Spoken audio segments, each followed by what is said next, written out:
Welcome to Bodkins Curiosity Shop, where you'll find the unique, the bizarre, and sometimes the haunted. Feel free to look around, peruse the items, and never fear, there's nothing here that bites. Hard anyway. Hello and welcome back to Bodkins Curiosity Shop, your home for horror, fantasy, and science fiction. I am your shopkeeper, Chris Baker, and today we're going to visit a section of the shop that we like to display our collection of artifacts from various killers throughout history. Of course, you have the real-life killers, the Geins, the Dahmers, the Gacy's. You have the supernatural killers, the Krugers, the Myers, and the Voorhees. But this artifact over here, you'll think to yourself, this item must be out of place, but no. One of the most notorious killers in film and on television is none other than the owner of this very large shark tooth. And therein lies the undercurrent of today's episode of Bodkins Curiosity Shop. So let's pull out the kinetoscope and take a look at the new Netflix film, Under Paris. So Under Paris is a film that kind of snuck on me. I hadn't heard any buzz about it until I started hearing people talking about it. A podcaster that I listen to that talks about movies and whatnot gave it a glowing review, saying I believe he said it was like one of the best shark films he'd seen since Jaws 1 or Jaws 2. Stephen King gave it a glowing review on X, formerly Twitter, and you see a lot of articles popping up about this movie, this French movie, Under Paris. Granted, if you go to the comment section, like any fandom, horror fans are not immune to vast divisiveness, and people either love this movie or they absolutely hate this movie. I've seen people comparing it to Sharknado, which in a bad way. For my money, bad is the only way you could take a comparison to Sharknado, but then other people love this movie. Like I said, a lot of people I really respect their opinion on movies have really liked this movie. So I was like, okay, I've got to take time to watch it this weekend and talk about this, good, bad, or indifferent. I'm going to give you my thoughts on what I think of this movie. And for the most part, I kind of like this movie. It's not great. It's not the greatest movie ever. It's not, to me, I don't think it is the best shark movie since Jaws or Jaws 2. But is it definitely in the top 10? I think certainly it is in the top 10 of best shark movies of all time. I don't know. Maybe even in the top 5. I haven't really thought about it long enough. I just watched it this morning. I'm recording this on Sunday for Monday's show, the 17th. So I just watched it this morning, and I had to watch it with the overdubs because it's early in the morning. My allergies have been kicking my ass over the past month, and my eyes just hard to focus. So I was like, I can't sit there and read subtitles. So I'm going to suffer through the usual horrible Netflix overdubs, English overdubs that they do. And I was quite pleasantly surprised that the overdub acting on this was pretty decent. There were times where I forgot I was listening to an overdubbed movie. And to me, that's a hallmark for overdubbing and voice acting that's not too damn bad. So I was really happy with that. I did end up watching a section of it with the original French language, just so I could get a sense of some of the actors, which I really enjoyed. But French is a very fast language when spoken, and it was kind of hard to keep up. So I went back to the overdubs, but I quite enjoyed the acting. The overdub voice acting was pretty good. And this is a movie that was, while at times a little bit far-fetched in the science, and you really have to like double down on your suspension of disbelief with this movie, in the science of it all, and in the way the end of this movie unfolds. You have to go in with a heaping helping of suspension of disbelief. But all in all, I really enjoyed it. It was a movie that amplified the tension that you would expect from a shark movie. Some of those great tense scenes that you get with Jaws, it really kind of was a spiritually akin to that in the way they directed this film and the way they put this film out. I really enjoyed some of the tense scenes that they had. And there was one scene in particular I thought was really good. And we'll talk about that once we get into the spoilers. But if you haven't watched Under Paris, go check it out. If you like shark movies, I think you're going to enjoy this. If you like horror movies or movies that, kind of border the line of horror and thriller, which shark movies always kind of tend to, tightrope walk that line, I think you're going to enjoy this. It's a good enough movie. Like I said, you have to go into it with your expectations managed, and you have to go into it, like I said, with a big helping of suspension of disbelief. But I think if you go into it with the right mindset, you are going to enjoy this movie like I did. So without further ado, go check out Under Paris. If you haven't watched it, and then come back and listen to my thoughts on it. But if you have watched it, or you don't care about spoilers one way or the other, we're going to head on into some deep water and some spoiler territory. So I have to say, Jaws and all the movies that came out after that, where sharks are portrayed as the big bad guy, and I know that led to some persecution of sharks and the mass hunting of sharks in a time when people were just afraid to go in the water, quite literally, from the effects of Jaws.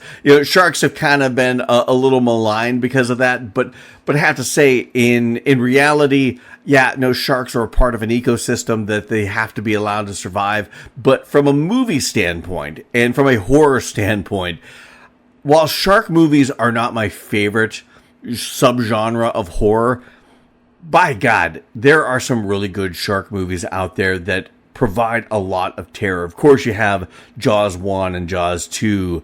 You have movies, more recent movies like The Reef and The Shallows, Deep Blue Sea. Open Water was a terrifying shark movie based on a true story. 47 Meters Down, I really enjoyed that one. So there have been a lot of really good shark movies where the shark is maybe not the bad guy. The shark is just doing what sharks do. I think sometimes they're portrayed a little smarter than, or there's a little more intent involved, like Jaws: The Revenge. And those movies like that are a little far-fetched. And this movie kind of, I don't know. I don't know if there was some intention in some of the actions of the shark, and we'll get into that once I talk about the ending of it. But for the most part, this was an interesting look at a shark movie where evolution is sped up. It really reminded me of the last French film I watched, Infested, where these giant spiders are just growing exponentially larger as they reproduce until they're giant spiders. And the excuse for that was just, Darwin. And normally that oversimplification of the science behind what would cause this would bother me, but in that movie it kind of worked. And they never came out and said Darwin because of this, even though they did quote Darwin at the beginning of the movie about, species that survive are the species that can adapt. And that played into this. The world is being polluted, and we are being horrible stewards to the world God gave us. A theme that kind of delves into the series we're going to talk about on Thursday's episode, Sweet Tooth. Season 3, the series finale, delves into those realms of theme as well. But this was a movie where the supposition is that because we're destroying the planet, sharks have to quickly adapt to survive. And this shark in particular, as they divulge, is the first of its species, the first of its kind. It's a shark that can live in the open saltwater oceans, but can also go into fresh water, which most sharks can't do. They can't survive in fresh water, but this shark in particular has adapted and can self-reproduce and grow exponentially in a short amount of time. And that was one of those things where, you have to have some suspension of disbelief that a shark could do this. granted, it's not based in actual nature. Species don't change like that in a generation most times. But, like I said, you have some suspension of disbelief, and I like that. I like that if you're going to have a monster movie and you're not going to be completely 100% realistic with it, a creature movie or a nature movie with nature gone wild, and you're not going to be 100% realistic, you have to have some sort of unexplained element. It doesn't have to be supernatural. It doesn't have to be anything other than just we don't understand why. We can't explain why this is happening. It just happened and we're dealing with it. And I liked this movie because they didn't try to over-explain what happened to this shark to make it change how it is into essentially a new species almost, maybe not overnight, but like I said, within a generation.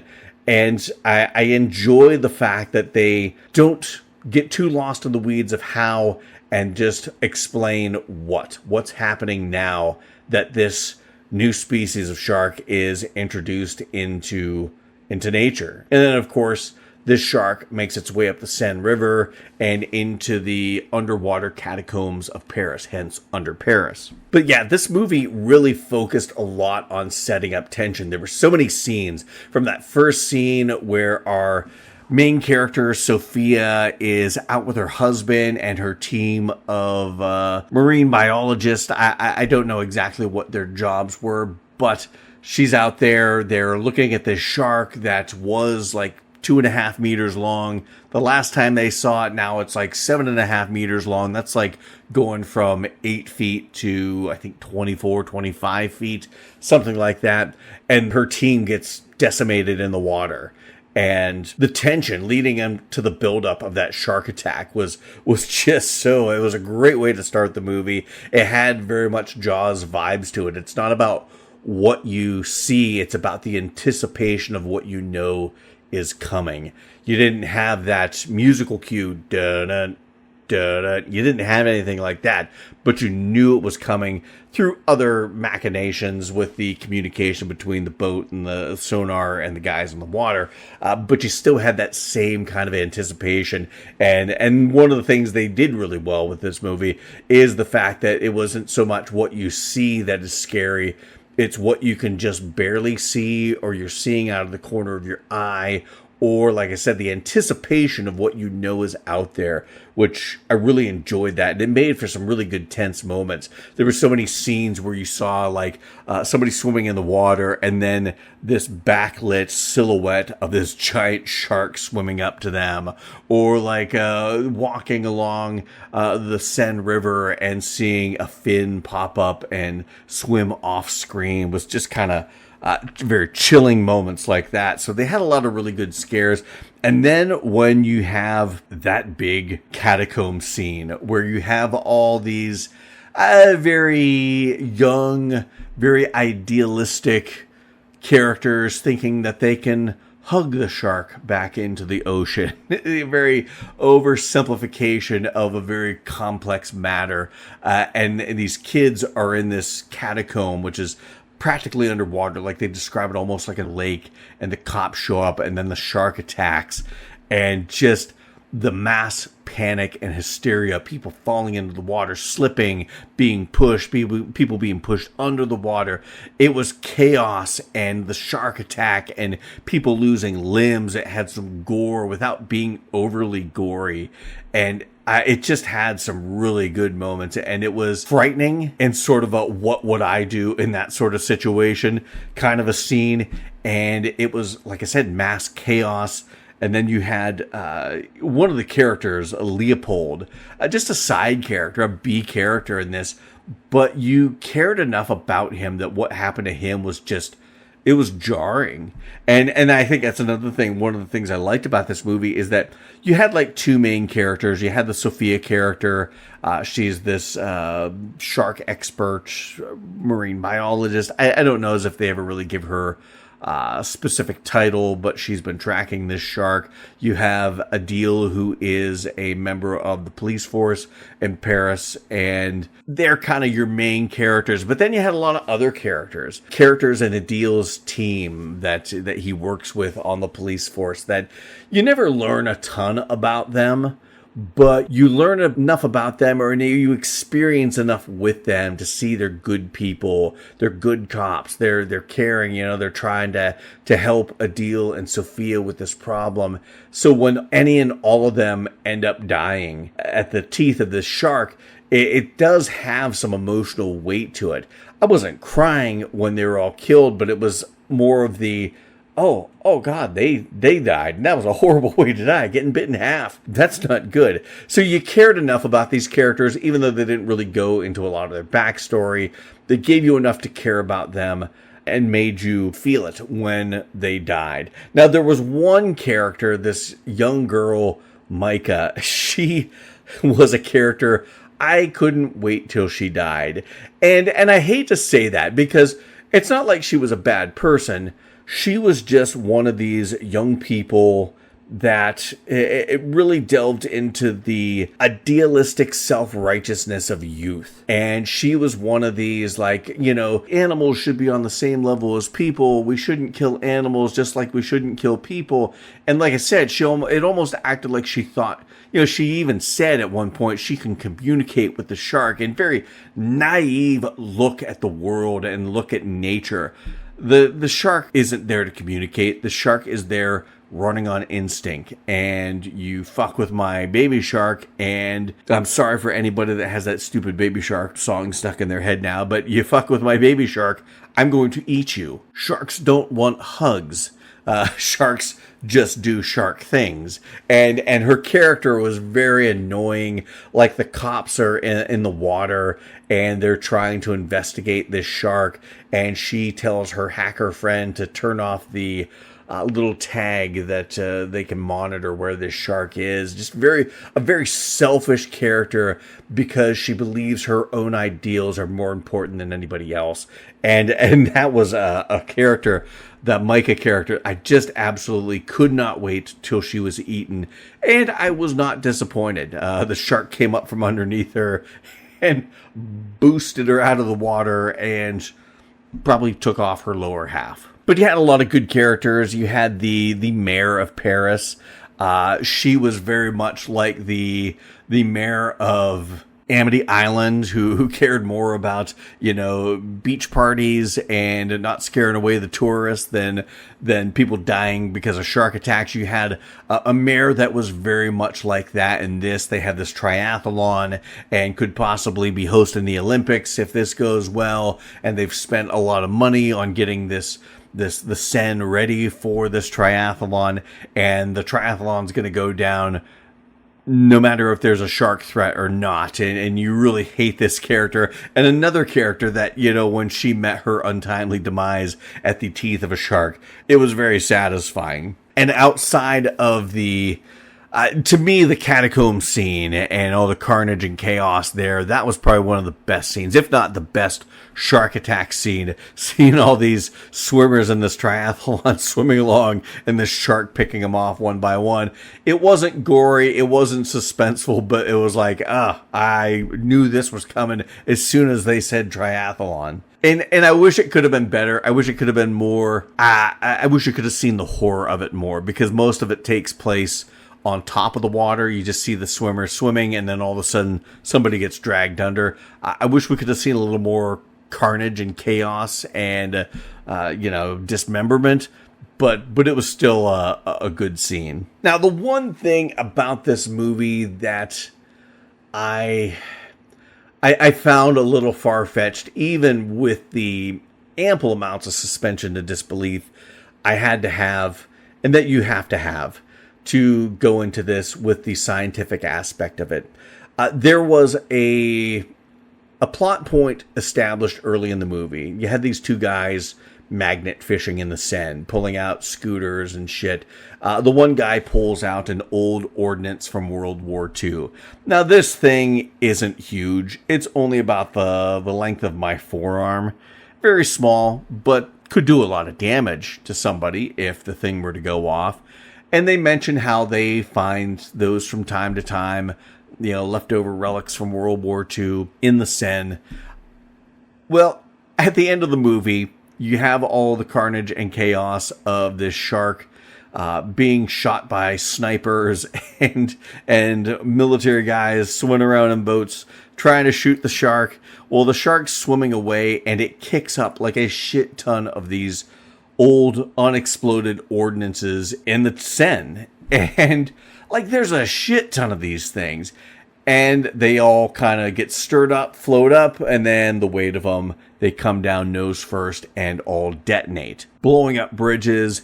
And I don't think they ever really say it out loud. And I don't even know as if they show it. But it's implied that they blow up the locks that are keeping water, from flooding the area. And of course, this area of Paris along the Seine gets flooded. My biggest problem with this is what government doesn't fucking try to clean that shit out? It can obviously be picked up by magnet. You can run magnets in boats up along the Seine through Gay Paris and get all of these ordnance out of the river. Who in the fuck is holding a triathlon in their city, and who is contemplating holding the Olympics with a river full of unexploded bombs? And it just, to me, that was ridiculous. How, there was no trying at all by the government to clean up these unexploded ordnance, and that they were just left there to conveniently be used to flood the Seine, flood downtown Paris. That is one plot point that my suspension of disbelief couldn't even justify. But you have our two main characters, Sophia and Adil, who are on the top of this structure. The water is just barely over the roof of this structure, and they're on it, wondering if this is the end. And then all of a sudden you see these shark fins show up, these small shark fins where the mother had babies, a lot of babies, and they are all growing very fast. And then you see the mother shark swim by as the camera pans out, and you're like, oh shit, Paris is in trouble. And it was a very good, sobering ending of, oh shit, this is the new world that we live in. These creatures are out there, and they're multiplying rapidly. This is an invasive species, just the way they set this shark up, this new breed of shark that's out there in the ecosystem now. And then one of the things I really loved about the end credits is that they show these maps of Paris, this map of Paris, and these red lines going up all the waterways, kind of mimicking the shark tracking that the computers they had did earlier in the movie. And then it goes from Paris to London, and you see red lines going around the coast and up the Thames, and then New York City around Manhattan, and Bangkok, and then Tokyo. And as the credits keep going and the camera pans out, you see these red lines all around every continent in the world. And that, yes, this is a new invasive species, and the world is now a world where this is a reason you can't go into the water, because these sharks are in salt water, they can traverse fresh water, and they multiply like freaking gremlins jumping into a pool. And it was such kind of like a, oh fuck, sort of ending. Our heroes lived. Our heroes survived. But to what end? I mean, Jesus, what sort of world is this going to be now that this is the new norm, that these sharks are the new norm?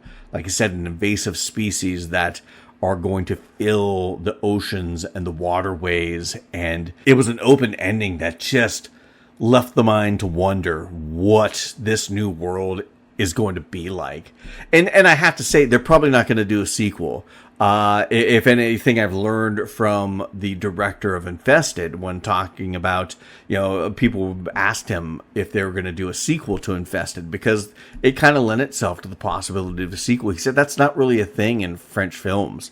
The government doesn't really like, French films. Filmmakers take themselves very seriously in France, and they don't really do sequels. And of course, the guy from Infested talked about Hollywood wanting to make an Americanized remake of Infested. So I don't know if we'll see that eventually, a Hollywood adaptation of this movie, but I don't think we're going to get a sequel, and I don't think you need to have a sequel.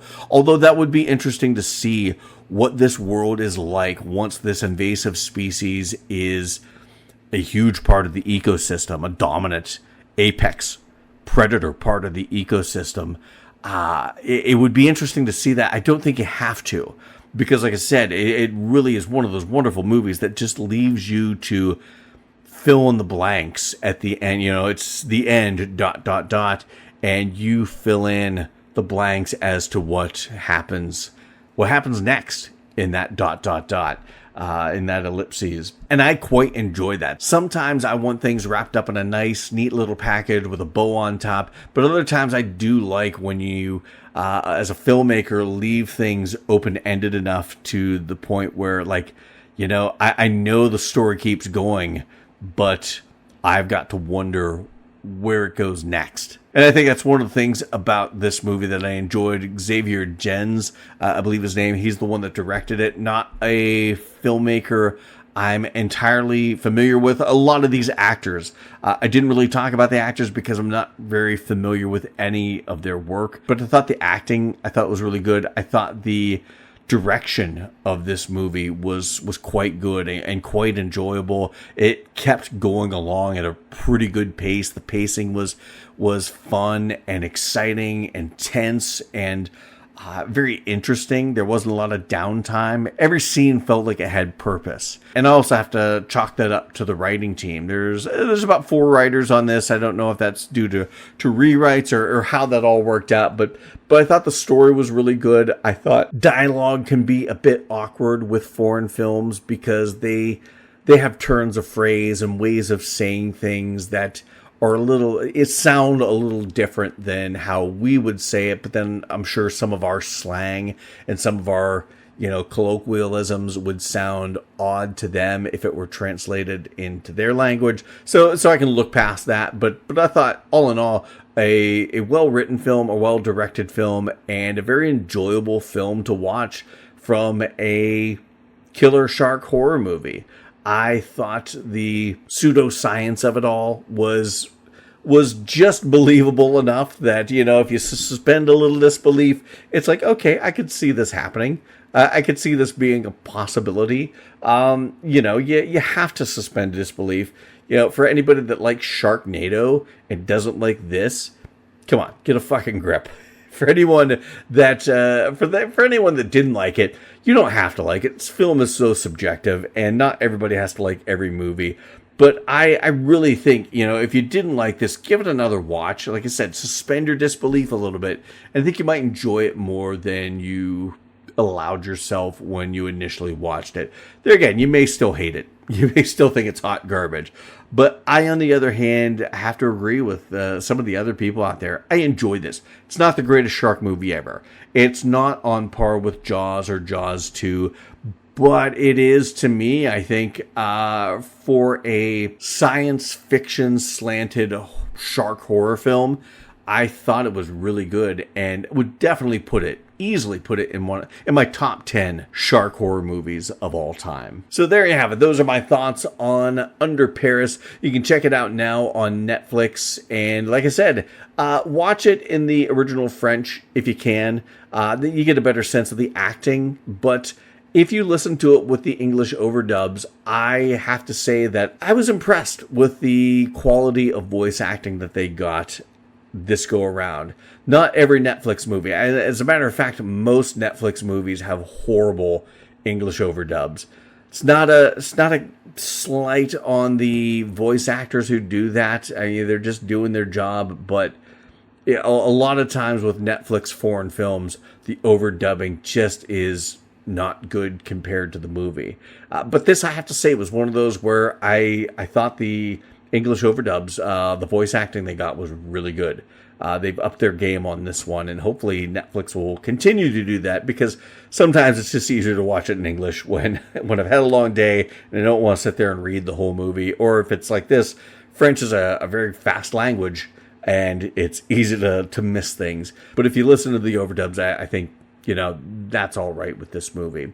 But I want to thank everyone for listening to my thoughts on Under Paris. You can check it out now on Netflix. You can also check out what's going on with Odds Bodkins Curiosity Shop on our Facebook and Instagram pages. I'm trying to be a little more diligent about posting on those, but it's been a wild several months now, so I'm trying to get back into that. You can also stay on top of all the latest episodes. Coming up on Thursday's episode, we've got season 3 of Sweet Tooth, a lovely show that wrapped up the series recently, and so we're going to be talking about the season 3 and my complete thoughts on the series as a whole. We'll be doing that on Thursday's show, and a lot more coming out, so a lot more to talk about coming up in the weeks to come. We've got a lot of things. The Boys season 4 is out. House of the Dragon, like I said, I'm recording this on Sunday the 16th. House of the Dragon season 2 kicks off tonight, so a lot of things coming up in the next few months as we talk about horror, fantasy, and science fiction. So no matter where you listen to this podcast, like, follow, subscribe to it, stay on top of all the latest episodes. You can leave a review, 5 stars would be awesome, but whatever review you leave, we do appreciate that. And as always, share this podcast with anyone that you know that loves horror, fantasy, and science fiction. So until next time. Thank you for visiting Odds Bodkins Curiosity Shop. We hope that you found something to your liking and visit the shop again soon. But even though you may come back, you never really get to leave Odds Bodkins Curiosity Shop.